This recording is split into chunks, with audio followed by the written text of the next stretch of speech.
हम चाहे कितने भी अमीर हो जाएं, कितने भी पावरफुल हो जाएं या कितने भी सक्सेसफुल और फेमस हो जाएं, जब तक हम चीज़ों को लेकर बहुत फिक्र करेंगे तब तक ज़िंदगी हमें उतनी अच्छी नहीं लगेगी जितनी लगनी चाहिए। क्योंकि ज़्यादा चिंता करना स्ट्रेस, डिप्रेशन, एंजाइटी और बहुत सी ऐसी चीज़ों को पैदा करता है जो हमारे लिए ज़रा से भी अच्छी नहीं है, बोथ मेंटली एंड फिजिकली। और इन चीज़ों के आने के बाद हमें दुनिया की सारी अच्छी चीज़ें मिल जाएंगी तो भी हमें अच्छा फील नहीं करा पाएंगी।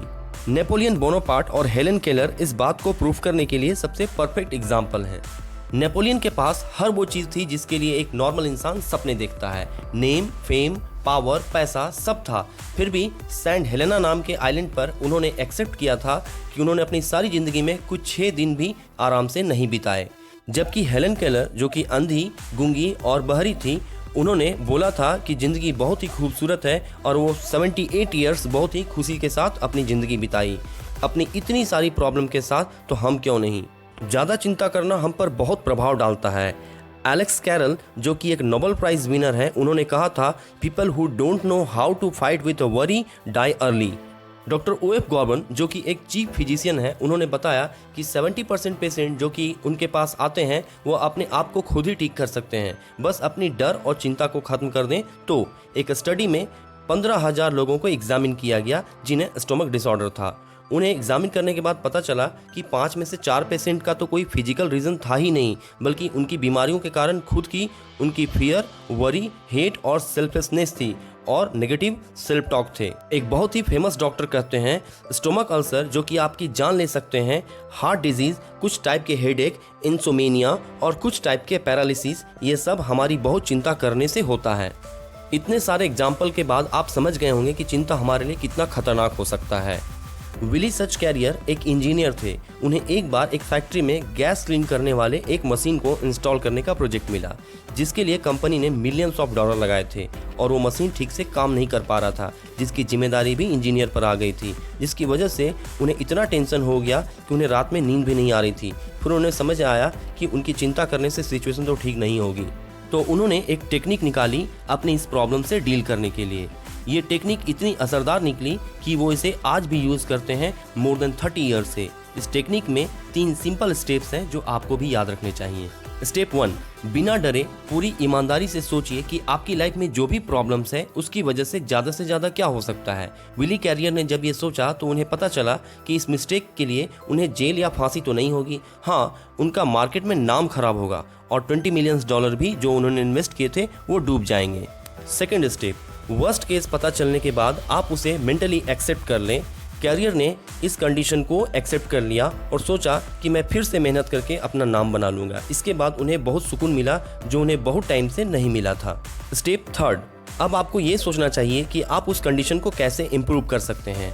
फिर विली कैरियर ने बहुत सारे एक्सपेरिमेंट किए तो उन्हें पता चला कि अगर वो $5,000 और इन्वेस्ट करेंगे तो उनके डिवाइस अच्छे से काम करने लगेंगे, और फिर उन्होंने ऐसा ही किया। इसका रिजल्ट ये हुआ कि जो $20,000 का लॉस हो रहा था उसकी जगह अब उन्हें $15,000 का प्रॉफिट हो गया। विली कैरियर कहते हैं कि सिर्फ चिंता करने से इतने बड़े सॉल्यूशन तक नहीं पहुंचा जा सकता था। यह तरीका हमारे लिए भी काफ़ी काम का है, क्योंकि आप जब एक प्रॉब्लम को एक्सेप्ट कर लेते हैं तो आपका दिमाग एक जगह से दूसरी जगह जाकर बार बार परेशान होना छोड़ देता है और अपना पूरा फोकस प्रॉब्लम को सॉल्व करने पर दे पाता है। लेकिन अगर आप अपनी प्रॉब्लम को एक्सेप्ट नहीं कीजिएगा तो आपका दिमाग आपको खाता रहेगा और कोई सॉल्यूशन नहीं मिलेगा। इसका एक और बहुत अच्छा एग्जाम्पल है। अर्ल पी हनी नाम के आदमी को स्टोमक अल्सर था और उनके डॉक्टर ने उन्हें जवाब दे दिया था उनकी बीमारी का कोई इलाज नहीं है और वो सिर्फ कुछ महीने ही जिंदा रह सकते थे। पहले वो काफ़ी चिंतित हुए, फिर उन्होंने डिसाइड किया कि क्यों ना अपने बचे हुए टाइम को बेफिक्र होकर खुशी से बिताएं। उनका सपना था कि वो वर्ल्ड टूर पे जाएं। फिर उन्होंने शिप की टिकट बुक की, लेकिन उनके डॉक्टर ने उन्हें वार्न किया कि अगर वो वर्ल्ड टूर पे गए तो वापस नहीं लौट पाएंगे और उनकी बॉडी को समुद्र में फेंक दिया जाएगा। हनी को अपने शहर नेब्रास्का में ही दफन होना था। फिर वो अपने साथ अपनी कॉफिन को लेकर गए और शिप वालों को दे दिया और शिप वालों से एग्रीमेंट किया कि अगर वो मर जाएं तो उनकी बॉडी वापस उनके शहर लाई जाए। ये अरेंजमेंट करने के बाद वो एकदम बेफिक्र होकर ट्रिप पर चले गए। बिना सोचे समझे जो दिल किया वो खाया, बड़े बड़े सिगार पिए, गेम्स खेले, रात रात भर जागकर मस्ती की, गाने गाए, ऐसे समुद्री तूफानों में एंजॉय किया जो जानलेवा थे। और फिर पूरी ट्रिप खत्म होने के बाद जब वो वापस आए तो उनका वजन 90 पाउंड बढ़ गया था। वो भूल ही गए थे कि उन्हें स्टमक अल्सर है, और सबसे बड़े आश्चर्य की बात है कि वो पूरी तरह से ठीक हो गए थे और फिर उन्होंने अपनी पूरी लाइफ खुशी से बिताई। एक रिसर्च से पता चला है कि 85% बातें जिसकी हम फिक्र करते हैं वो कभी होती ही नहीं, और 15% जो होती हैं उनमें से 79% बातें फिक्र करने के लायक तो होती ही नहीं हैं। और 97% बातें जिसकी आप फिक्र कर रहे होते हैं वो कुछ और नहीं, सिर्फ आपका डर है जो आपको परेशान कर रहा है। ये सारी बातें मैंने आपको डेल कार्नेगी की book how to stop worrying and start living से बताई हैं, जिससे मिलियंस ऑफ लोगों ने पढ़ा और अपनी लाइफ में पॉजिटिव चेंज लाया। अगर आप भी अपनी लाइफ से डर को भगाना चाहते हैं तो आपको इस बुक को जरूर पढ़ना चाहिए। एट द एंड, अपना कीमती समय देने के लिए धन्यवाद। Thanks for watching.